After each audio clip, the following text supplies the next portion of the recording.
South India shopping mall లో block buster Ashadham #1 kilo sale.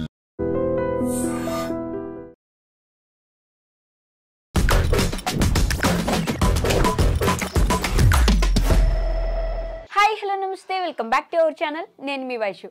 Jealousy are ఈర్ష్య వల్ల ఒకరి లైఫ్ ఎంతవరకు ఇంపాక్ట్ అవుతుంది అనుకోవచ్చు.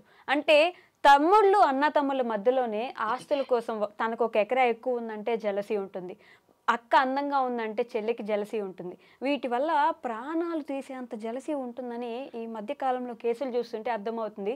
మొన్న ఈ మధ్యలో ఇద్దరు ఆల్మోస్ట్ సొంత చెల్లెళ్ళే, అయితే అక్క కూతుర్ని అక్క మీద జెలసీతో చంపేస్తుంది ఆవిడ. అంటే జెలసీ ఎంతవరకు వాళ్ళని తీసుకెళ్తుంది? Think again. ఈ విషయం గురించి మాట్లాడడానికి ఈరోజు నాతో పాటు life coach and family counsellor Rajaniramma గారు ఉన్నారు. మేడంతో మాట్లాడదాం. నమస్తే మ్యామ్. నమస్తే. బాగున్నారా? ఫైన్. జెలసీ అంటే చిన్న చిన్నగా ఏదైనా సరే ఆవిడ అందంగా ఉంది నేను కూడా అందంగా ఉండాలి అని అనుకోవడం వరకు ఓకే, కానీ ప్రాణాలు తీసే అంత జెలసీ ఉందంటే మన ఆలోచన విధానం ఎలా మారిపోతుంది అనుకోవచ్చు మ్యామ్ అసలు? అవును, దీనికి పూర్వకాలం నుంచి ఉంది. అంటే అందమని కాదు, ఇక్కడ ఆ జలసీ అనేది ఎప్పుడు మనుషుల మధ్యన ఉంటూనే ఉంది. ముఖ్యంగా ఆడవాళ్ళ విషయంలో ఏం చెప్తారంటే శాస్త్రాలు ఒక సామెతలు ఉన్నాయి. అసూయ ముందు పుట్టి తర్వాత నువ్వు పుట్టావా అని అంటారు. అసూయ ఉన్న వాళ్ళని, లేని వాళ్ళని కాదు. అందరూ ఉండరు ఇట్లా అసూయ అనేది. చూసి బాగుంది అనుకుని వెళ్ళిపోయే వాళ్ళు ఉంటారు, లేదా నాకు కూడా ఉంటే బాగుండు అని అనుకుంటారు. నాకు లేదు, భగవంతుడు నాకు ఇవ్వలేదు అనుకుని తృప్తి పడేవాళ్ళు, సరిపెట్టుకునే వాళ్ళు ఉంటారు. కానీ రగిలిపోయే వాళ్ళు కూడా ఉంటారు. ఓకే, అదేంటి నాకెందుకు లేదు, నాకెందుకు లేదు అంటే నువ్వు అన్నట్టు అందం అన్నావు కదా, ఒక తల్లికి పుట్టిన వాళ్ళం కదా, నాకెందుకు అందం లేదు అని రగిలిపోయే వాళ్ళు కూడా ఉన్నారు.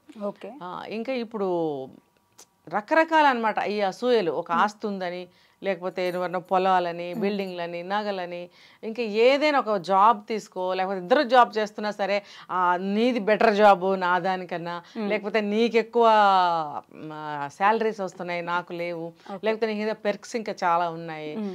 ఇలా ఇప్పుడు తృప్తి లేదు, నీకు ఉంది నాకు ఉంది అని అనుకోరు, అందులో కూడా మళ్ళీ నీకే ఎక్కువ ఉంది. అంటే తనని తను డిగ్రేడ్ చేసుకోవడం అవసరమా? ఓకే, ఇప్పుడు నీ యొక్క గొప్పతనం నీకే ఉంటుంది, తనది తనకే ఉంటుంది. ఇప్పుడు ఏ ఒక్కళ్ళు ఇంకొకళ్ళలాగా ఉండరు ఈ భూమి మీద. భగవంతుడి సృష్టి అది. కోటాను కోట్ల మంది ఉంటే ఏ ఒక్కళ్ళు ఒకలాగా ఉంటారా? ఎక్కడో ఏదో కలిసినట్టు ఉంటుంది కానీ ఒకలాగా ఉంటారా? అలాగే అలా మనస్తత్వాలు కానీ, అభిప్రాయాలు కానీ, పనులు కానీ, వాళ్ళ జీవన విధానాలు కానీ ఏదైనా సరే ఒకలాగా ఉండవు. ఎవరి మనస్తత్వాన్ని బట్టి వాళ్ళ జీవన శైలి ఉంటుంది. తృప్తి పడ్డం ఆపేశారు కదా మ్యామ్ జనం, దానివల్లే ప్రాబ్లం లేదు. ఇంకా పాతకాలంలో చెప్పుకోవాలంటే ఈ అసూయలు అక్కడ వరకే ఉండేవి. ఇప్పుడు చంపుకునే వరకు వెళ్తున్నారు. అబ్బో, చంపుకునే వరకు ఎందుకు వెళ్తున్నారంటే ఇది కాలం మారుతున్న కొద్దీ తినే తిండి మారిపోయింది. ఆ తిండి లోపలికి వెళ్ళి జరిగే రియాక్షన్స్ ఎలా ఉంటున్నాయంటే ఇదిగో ఇలా ఉంటున్నాయి. ఇప్పుడు సాత్వికంగా ఎవ్వరు ఉండట్లే. మరి ఆ రోజుల్లో నాన్ వెజ్లు తినలేదా? తిన్నారు. మరి ఆ రోజుల్లో కోపతాపాలు లేవా? ఉన్నాయి. కానీ దానికి కొన్ని పరిమితులు ఉన్నాయి, కొన్ని పద్ధతులు ఉన్నాయి, కొన్ని కట్టుబాట్లు ఉన్నాయి. ఏ విషయమైనా సరే దేన్ని దాటి బయటకు వచ్చేవారు కాదు. జరగటం లేదా? జరుగుతూనే, కానీ కట్టుబాట్లు పరిమితులు దాటి బయటకు వచ్చేవారు కాదు. ఇప్పుడు ఏది దేనికి అడ్డం రావట్లేదు. నాకు ఇది లేదు, అది నేను పొందాలి, ఎలా లాక్కునైనా సరే, దొంగతనం చేసైనా సరే, చంపైనా సరే.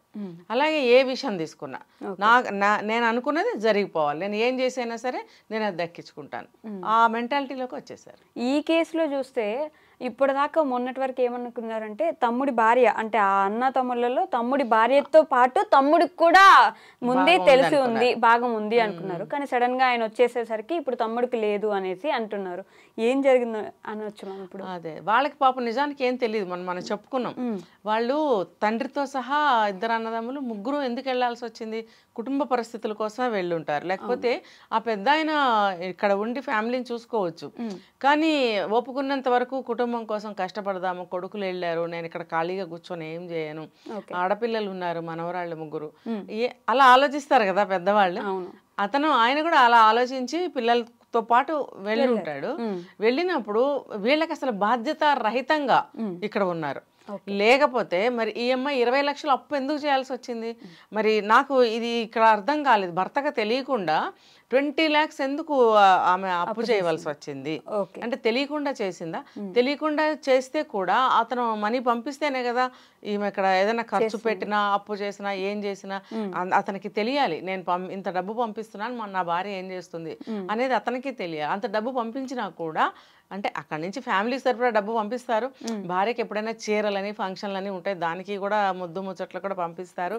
మరి 20 లక్షలు మళ్ళీ ఎందుకు అప్పు చేసింది అని అంటే బెట్టింగ్లు, బిట్ కాయిన్స్, ట్రేడింగ్. 20 లక్షలు ఆ కేటగిరీ కుటుంబాల వాళ్ళు 20 లక్షలు అప్పు చేసి బెట్టింగ్లు పెట్టడం అంటే అసలు మనం ఏ స్థితిలో ఉన్నాము, మన ఏ స్థాయి మనుషులము, మన కుటుంబ పరిస్థితి ఏంటి అని ఎక్కడైనా ఆలోచించిందా? మళ్ళీ ఇద్దరు ఆడపిల్లలండి మగ పిల్లలంటే 2 పిల్లలు ఉన్నారు. 2 పిల్లలు ఉన్నప్పుడు వాళ్ళకి చదువు సంధ్యలు, విద్యాబుద్ధులు, పెళ్ళిళ్ళు, వాళ్ళకి ఎన్ని చేయాలి. ఫ్యూచర్లో పెళ్లి వరకు వద్దు, వాళ్ళకి చదువులు 20 సంవత్సరాలు చదువులు చదివించాలని అంటే నువ్వు ఎంత కష్టపడాలి? నీకోసం నీ భర్త సంపాదిస్తున్నాడు కష్టపడి, అక్కడ నీకు బాధ్యత లేదు. అదేమని తోటికోడలు అడిగినందుకు ఒకవేళ తను సొంత కజిన్ కాబట్టి అడగగలిగింది. అదే ఇద్దరు కూడా బయట నుంచి వచ్చిన అమ్మాయిలు అయితే ఎందుకు అడుగుతారు? ఆయన బాబోయ్ నాకెందుకు అనుకుంటా, ఖచ్చితంగా అనుకుంటారు, వెళ్ళరు. తోడికోడలకి అసలు గొడవలు ఉంటాయి, చాలా గొడవలు ఉంటాయి. ఇక్కడ ఏంటంటే ఒకవేళ దూరం నుంచి వచ్చిన తోటికోడలైనా సరే ఇంత ఘోరంగా డబ్బులు నాశనం చేసి బెట్టింగుల్లో పోగొట్టుకుని పిల్లల్ని పట్టించుకోకుండా ఇలా ఉన్న మనిషిని బయట నుంచి వచ్చిన తోటికోడలైనా సరే ఎందుకు అమ్మ అలా చెయ్యకు అని ఒక మాట ఆయన అంటుంది. చూస్తూ ఎవ్వరూ కూడా ఊరుకోలేరు. ఇంకా ఆమె సొంత కజిన్ అన్నప్పుడు ఇంకా కొంచెం స్వతంత్రం ఎక్కువ ఉంటుంది. చిన్నప్పటి నుంచి కలిసి పెరుగుంటారు. మరి ఇద్దరు కూడా అక్క చెల్లెళ్ళలాగా ఇక్కడ ఉంటారనే కదా ఇచ్చి పెళ్లి చేశారు. ఇక్కడ అన్నదమ్ములు కూడా ట్విన్సే కాబట్టి సొంత అంటే బాగా కలిసిమెలిసి ఉంటారు, తోడుంటారు, జీవితకాలం ఒకరికొకళ్ళు చక్కగా అన్నిటికీ సపోర్టివ్ గా ఉంటారు అనే చేస్తారు. మరి ఇద్దరు సొంత అక్క చెల్లెళ్ళు, ఇద్దరు సొంత అన్నదమ్ములు, ఆ ధైర్యంతోనే ఆ భరోసాతోనే వాళ్ళు కూడా వీళ్ళని వదిలి దుబాయ్కి వెళ్ళటం జరిగి ఉంటుంది. అదే వేరే అయితే వాళ్ళంత ధైర్యంగా వెళ్ళగలిగేవారు కాదు.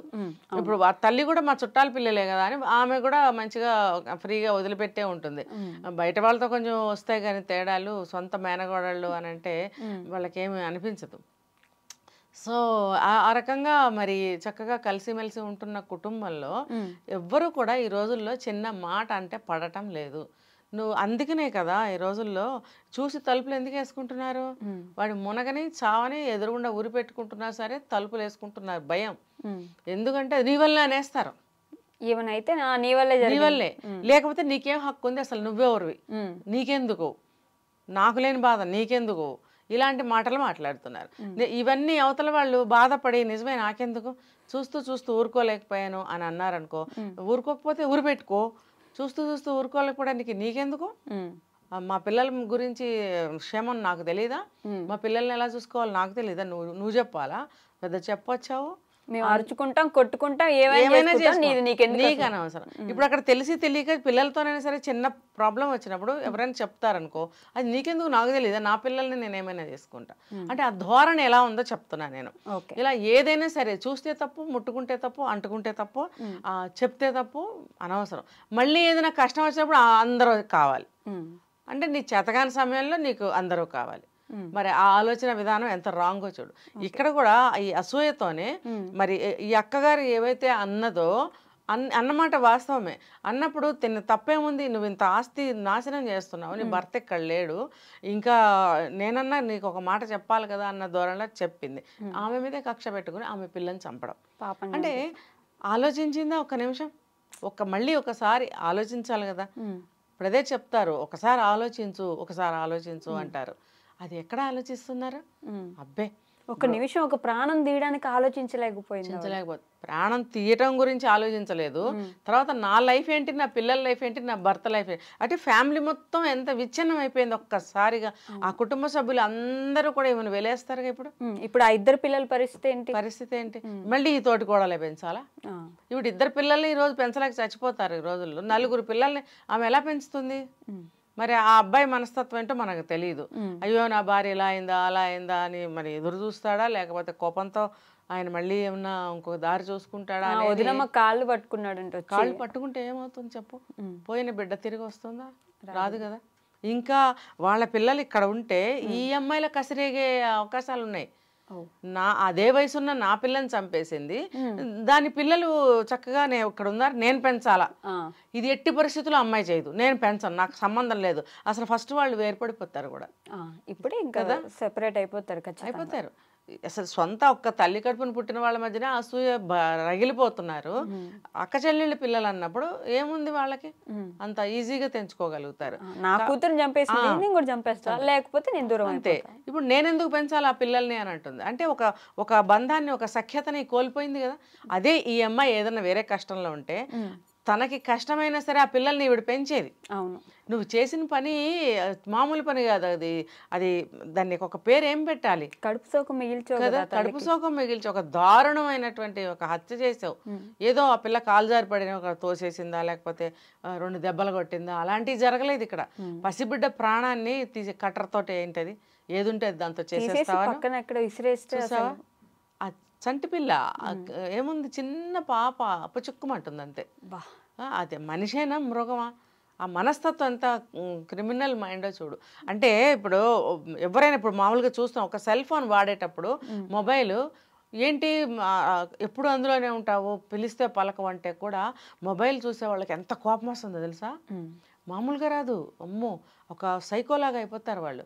అలాంటిది ఈ అమ్మాయి అందులోనే ఉండి బెట్టింగ్లని, రీల్స్ అని మునిగి తేలుతుంటే మరి చంపేంత కోపమే వస్తుంది. దీనికి అంతటికీ కారణము one of the mobiles, social media. అందులో ఎన్ని అట్రాక్షన్స్.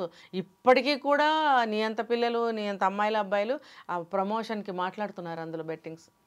ఇలా చెయ్యి, అందులో పెట్టు, మొన్న మన ఇద్దరం పెట్టాం, ఎంత బాగా వచ్చింది, మీరు కూడా పెట్టండి. ఒక పక్కన ఇన్ని చావులు అయిపోతున్నాయి, ఇన్ని కుటుంబాలు నాశనం అవుతున్నాయి, ఇంకా ఇలాంటివి ఎందుకు ఎంకరేజ్ చేస్తున్నారో నాకైతే అర్థం కావట్లేదు. ఒక్క నిమిషం ఆగి ఆలోచించండి. Okay, thank you ma'am.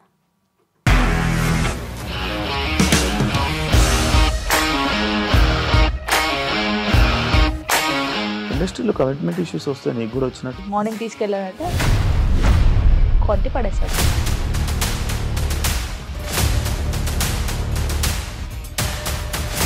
ఒక్కళ్ళు కూడా చూడలేదు ఈ సినిమా అని చెప్పడానికి కూడా చాలా ధైర్యం కావాలి. అది నిజం కదా, దాంట్లో ధైర్యం ఏంటి? నెక్స్ట్ డే ప్లేట్ మార్చేస్తే తప్పు కదా. As of now we are comfortable this అని నేను అనుకుంటున్నాను. రష్మిక గారిది మీది ఒకే ఊరు అంట కదా? నీకు కోపం వచ్చిందంటే బాగా తిట్టేత్తరా? తిట్టేద్దామండి. నిజంగా గేమ్ ని ఎలా చేంజ్ చేయగలిగారు? ఏపీఎస్ఎఫ్సి వాళ్ళకి 6 నెలల్లో నేను 6 లక్షలు కట్టా. బిజినెస్ చేయాలనుకుంటే it is as difficult as riding a tiger.